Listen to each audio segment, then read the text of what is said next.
हमारे फ़ोन की मरहम पट्टी हो चुकी है माशाल्लाह से, अल्लाह का शुक्र है। रात को फ़ोन दिया था ये 10-11 बजे उस भाई को ठीक कराने के लिए, क्योंकि मेरा फ़ोन ऑफ हो गया था और अभी फ़ोन आ गया है। और आज इंशाल्लाह एक बड़े बेहतरीन टॉपिक पे हम लोग बात करने वाले हैं। फार्म पर चलते हैं और फिर काम दिखाते हैं थोड़ा सा और फिर उस टॉपिक पर बात करते हैं। माशाल्लाह से इसका काम ऑलमोस्ट 70% रेडी हो चुका है। 70% इसलिए क्योंकि अभी मेन काम रह रहा है। अभी मुझे जाकर थोड़ा सा वो चेंज करके लाना ना पन्ना, वो पन्ना चेंज करके लाना है। और बहुत ज़्यादा आज भी जैसे कल बारिश हुई थी, लेकिन फिर भी आज उमस बहुत है। लाइट भाग गई है जिस करके थोड़ी सी उमस और ज़्यादा लग रही है। खैर माशाल्लाह से और सारे जानवर अच्छे हैं, फ़ाइन हैं, खा रहे हैं, पी रहे हैं। एक झलक दिखा देते हैं आप लोगों को। सारे बकरे अल्हम्दुलिल्लाह फिट एंड फाइन है, खा पी रहे हैं। आज एक बहुत अच्छे टॉपिक पे हम लोग बात करने वाले हैं कि ट्रेडिंग, जब जो पुराने ट्रेडर्स हैं उनकी बात नहीं होगी, जो न्यू मतलब बकरों का काम करना चाहते हैं, ले बेच का, खरीदी फरोख्त का, उन लोगों के लिए। क्योंकि मेरे से बहुत सारे लोग पूछते हैं कि कादिर भाई कैसे कर सकते हैं, प्लस आप अल्लाह ने जो इतने कम टाइम में जो इज़्ज़त दी है उसके पीछे का रीज़न क्या है। तो मुझे जो रीज़न लगता है मैं वो इंशाल्लाह आज इस व्लॉग में शेयर करूँगा आप लोगों से। आपसे रिक्वेस्ट है कि व्लॉग को एंड तक ज़रूर देखना। मैं थोड़ा काम से फारिग हो जाऊँ, फ्री हो जाऊँ, थोड़ा लाइट आ जाए, फ्रेश हो जाए, फिर इंशाल्लाह आप लोगों से इस चीज़ के बारे में भी शेयर होगा कि क्यों, क्या, कैसे। माशाल्लाह ये अभी तक का काम हुआ है। इसके ऊपर हम लोग अलग से मतलब इस तरीके का डालेंगे अभी, लेकिन इसको इस तरीके से बनाया।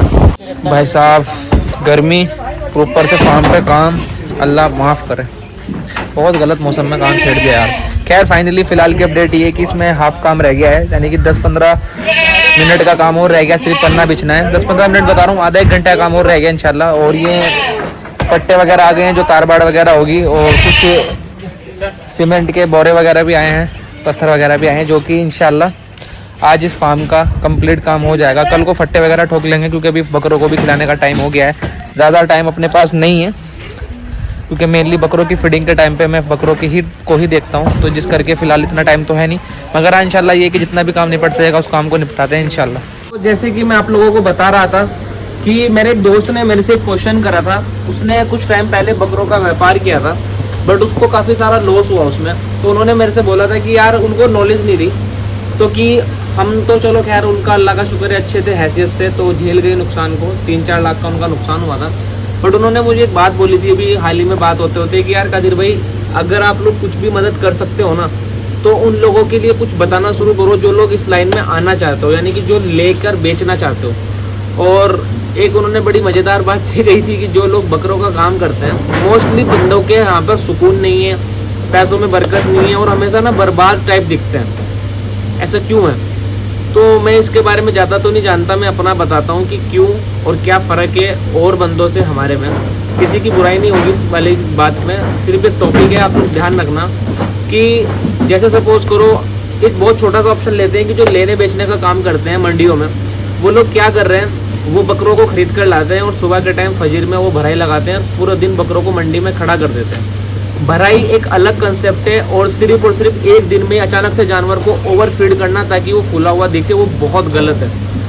आप लोग जरा गौर करिएगा कि जानवर कितनी ज़्यादा तकलीफ में आता होगा जब इतनी खतरनाक तरीके से उसको भरा जाता है। क्योंकि जब भी आप लोग जो भराई के एक्सपर्ट हो, आप जानते होंगे कि जो बकरा भराई का होता है उसको बहुत सुकून से भरा जाता है, लेकिन एक जानवर जो पहले दिन भरता है उसको बहुत तकलीफ के साथ भरा जाता है।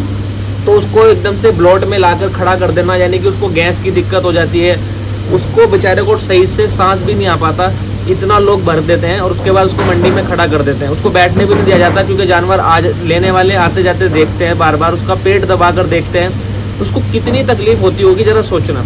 आप लोग बेजुबानों का काम कर रहे हो, चलो अच्छी बात है, अल्लाह का शुक्र है, कोई मसला नहीं है, काम कर रहे हो, बढ़िया काम है, लेकिन तुम जिस चीज़ का काम कर रहे हो उसी की तुम बददुआ ले रहे हो।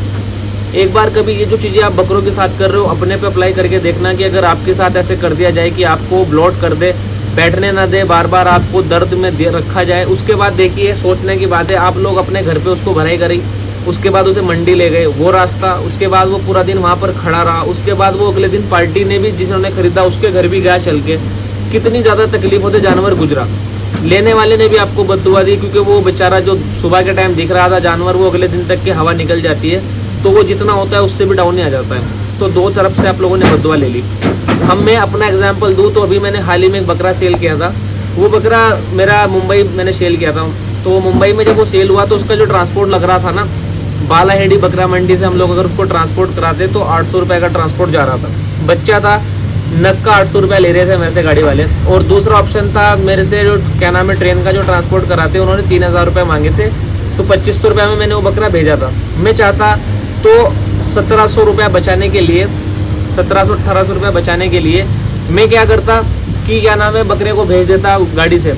कट्टू की गाड़ी में बकरा खराब होके जाता, तकलीफ में जाता, और मालिक के यहाँ जाकर बकरा उसको भी ना समझ आता और मेरी भी बुराई होती, प्लस जानवर की जो हाईली वो अलग। यानी कि कुल मिलाकर अगर आप लोग अब तक समझे या नहीं समझो तो मैं बता दूं कि गेम क्या है। सारा का सारा गेम है कि जानवरों की बद्दुआ कभी मत लेना। पुराने लोग जैसे काम कर रहे हैं उनको तो मैं नहीं समझा सकता, क्योंकि उनका अपना अपना तरीका रहता है। मैं उन लोगों के लिए बता सकता हूँ जो थोड़े बहुत लोग मुझे देखते हैं और इस लाइन में आना चाहते हो। मैंने कभी अपनी ज़िंदगी में किसी भी बकरे को नाप कर नहीं खिलाया। यानी कि अगर आज एक बकरा पत्ती खा रहा है ना, सुबह से लेके वो शाम तक भी खाएगा तो उसको खिलाया जाएगा, कभी उसको रोकते नहीं है। कभी किसी जानवर के ट्रांसपोर्ट में 1500 के चक्कर में जानवर को तकलीफ नहीं दी। जब तक तुम्हारे जानवर तुम्हारे लिए दुआ कर रहे हैं, तुम्हारा कोई कुछ नहीं बिगाड़ सकता, आपको कभी लॉस भी नहीं होगा। मैं अपनी पर्सनल बता रहा हूँ भाई लोग, मैंने कभी मेरे बकरों को ऐसा नहीं खिलाया। मेरी जेब से भी अगर महीने का 50,000 रुपये गया है तो मैंने अल्हम्दुलिल्लाह दिए हैं, और आगे भी मैं इतनी हिम्मत रखता हूँ कि मैं दूंगा। आप लोगों में से ही उठ के आया हूँ, और अभी भी अल्हम्दुलिल्लाह ऐसा कुछ नहीं है कि मैं बहुत बड़ा आदमी बन गया हूँ, लेकिन इतना है कि अल्हम्दुलिल्लाह कभी बकरों के साथ मैंने वो वाला काम नहीं किया, क्योंकि मुझे पता है कि मेरी रोजी रोटी इसी से आनी है। तो मैंने इस पर दबा कर इन्वेस्ट किया है। मेरे शेड वगैरह देखकर काफ़ी सारे लोग ये जजिंग करते हैं कि भाई आप शेड पे खर्चा क्यों नहीं करते हो, आप शेड बनाओ, बढ़िया फार्म बनाओ। वो अपनी जगह बहुत सही है, लेकिन मुझे पता है कि एक्चुअल जो कॉस्ट जाती है वो बकरों की फीडिंग में, डाइट में जाती है। तो मैं उसमें कभी कमज़ोर ना पड़ जाऊँ, उस चक्कर में मैं यहाँ पर खर्चा बहुत देख कर करता हूँ। अभी भी आप लोगों ने देखा होगा, अभी मैं आपको दिखाऊंगा शेड में, हमने शेड भी बना लिया बैक साइड में। तो हमने वो 12-13 हज़ार रुपये में शेड बना लिया पूरा का पूरा। 12-13 नहीं तो 15 हज़ार रुपये में हमारा बन गया। और वही शेड अगर मैं अच्छी तरह से खर्चा करता तो 1 लाख रुपए का बन रहा था। अब वो जो पैसे बचे हैं वो हो सकता है कि मैं उनको बकरों की डाइट में लगा दूं या कोई नया बकरा खरीद के ले आऊँ, क्योंकि फार्म जाना जाता है बकरों से। बकरे लाने के बाद हम कभी उनको पानी को नहीं तरसाते, हमेशा एक आदमी रखते हैं जो पानी पिलाएगा, एक आदमी होता है जो खाना खिलाएगा, दवाइयों के लिए हर चीज़ बकरे को प्रॉपर इस तरह से रखा जाता है कि जानवर फार्म पर आने के बाद खुश रहता है। और जब जानवर खुश रहता है तो नॉर्मल सी बात है, दुआएं देता है और दुआओं से आपका घर चलता है। आप 1 लाख रुपए कमाते हो और एक आदमी 1000 रुपये कमाता है दिन के। 1 लाख रुपए में कोई दिक्कत नहीं है, लेकिन 1 लाख रुपए में अगर बरकत नहीं है ना तो वो 1 लाख बेकार है। और वो जो 1000 रुपये दिन के कमा रहा है उसमें अगर बरकत है तो वो लाख से भी बेहतर है। तो वो जो बरकत होती है वो दुआओं से होती है। हमेशा ध्यान रखना, कभी भी इस लालच में मत पड़ना कि मैं अगर बकरी की भराई लगा दूंगा आज और सुबह को इसको ग्राहक देखने आ रहा है तो हो सकता है मेरा जानवर 4000 का फालतू बिक जाएगा, लेकिन आपका वो 4000 की जो वो बद्दुआ देकर जाएगा ना जानवर, वो आपका 40,000 तक का, लाख तक का भी नुकसान करा सकता है। तो जानवरों की कभी बद्दुआ मत लेना। इस लाइन में आओ, बेफिक्र होकर आओ, लेकिन कभी हिसाब लगाओगे ना अगर बैठ के कि मेरा फीडिंग में इतना गया, कॉस्टिंग इतना गया, तो मुझे नहीं लगता कि तुम लोग ग्रो कर पाओगे। शुरुआत में फार्म्स पर बहुत खर्चे होते हैं, एंड में जब धीरे धीरे 2-3 साल हो जाते हैं, 4 साल, तो चीज़ें समझ आने लगती है। मगर आप अगर डे 1 से कॉपी पेन लेकर बैठ जाओगे, हिसाब किताब लगाना चाहिए, बहुत अच्छी बात है, लेकिन गोट फार्मिंग में आपको कभी नाप के नहीं खर्चा कर सकते। खर्चा कभी भी कैसे भी हो सकता है, कभी भी कोई भी जानवर एक्सपायर हो सकता है, कभी भी कोई भी जानवर बहुत अच्छे रेट से बिक सकता है। तो गोट फार्मिंग में कभी भी बैलेंस लेकर मत बैठना स्टार्टिंग में। अपना पर्सनल ओपिनियन बता रहा हूँ, किसी और का नहीं। हो सकता है कि आप लोगों को मुझसे ज़्यादा बेहतर पता हो, तो आप अपना फीडबैक अपने चैनल्स वगैरह पर शेयर कर सकते हैं। मेरे ये भाई थे जिन्होंने मुझे बोला था कि कादिर यार उन लोगों के लिए कुछ बता जो नए काम करने वाले हैं, क्योंकि हम तो खाकर बैठ गए, नुकसान वो ना खाए। तो मैंने उसकी वजह से लाइन बोली है और चीज़ें बोली है जो मेरे दिल में थी, जो मैं करता हूँ फार्म पर, वो आपको बता दिया कि जानवरों से मोहब्बत ही जानवरों के व्यापार को सक्सेस बना सकती है। अगर आप कारोबारी आदमी है, बिजनेसमैन है और इस लाइन में आना चाहते हो, तो शायद आप गलत डायरेक्शन में आ रहे हो, या फिर आप अपने साथ एक ऐसा बंदा जोड़िए जिसको हकीकत में बकरों से शौक हो। हमें इन बकरों से, जानवरों से बहुत मोहब्बत है और इसी वजह से हम इनका इतने अच्छे से ख्याल रख पाते हैं, और उसके बदौलत हमें दुआएं मिल रही है और अल्लाह ताला इज्जत से नवाज रहे हैं। तो मैं आप लोगों से भी सिर्फ इतना ही कहना चाहूँगा, एंड ऑफ द डे देखिए, एंड ऑफ द ब्लॉग, कि कारोबार कोई सा भी हो, अपने काम की कदर करें। आप करोड़पति हो या आपके पास 1000 रुपये हो, उससे मैटर नहीं करता। बिजनेस जो चलता है वो चलता है नॉलेज से। नॉलेज आपको कितनी है, तो सबसे पहले तो नॉलेज बढ़ाइए। नॉलेज बढ़ाने के साथ साथ अपनी मोहब्बत जानवरों के प्रति बहुत ज़्यादा बढ़ा दीजिए। यानी कि जानवरों से जितना ज़्यादा आप अटैच रहोगे, जानवरों के जितना आसपास रहोगे, आपको इंशाल्लाह उनकी दुआएं मिलेगी, दुआओं से इंशाल्लाह आपका घर चल जाएगा। मेरा चल रहा है तो इंशाल्लाह आपका भी चल जाएगा। तो दुआएं लेते रहे, इंशाल्लाह आपको कभी कोई कमी नहीं आएगी। कभी भी किसी जानवर को तकलीफ़ मत देना।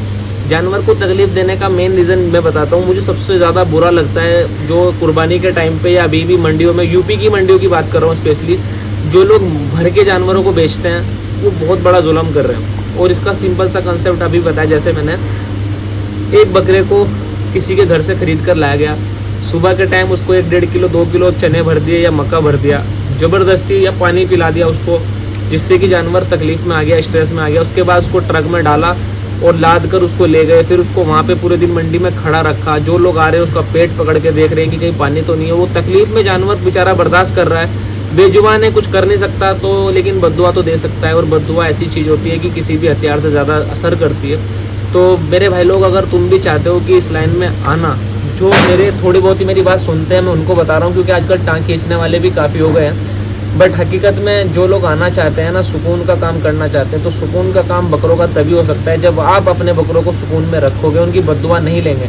भरने के बाद आपका जानवर हो सकता है 2000 फालतू का बिके और बिना भरे 2000 कम का बिके, 4000 का बिके, लेकिन वो जो 4000 के बीच में जो आप लोगों ने बद्दुआएं ली है वो आपको बहुत नुकसान देगी। अगर आपके यहाँ का गया हुआ जानवर दूसरे घर पे जाके अच्छा खाने पीने लग गया तो आपका कस्टमर कभी आपसे अलग नहीं जाएगा। ये बात ध्यान रखना।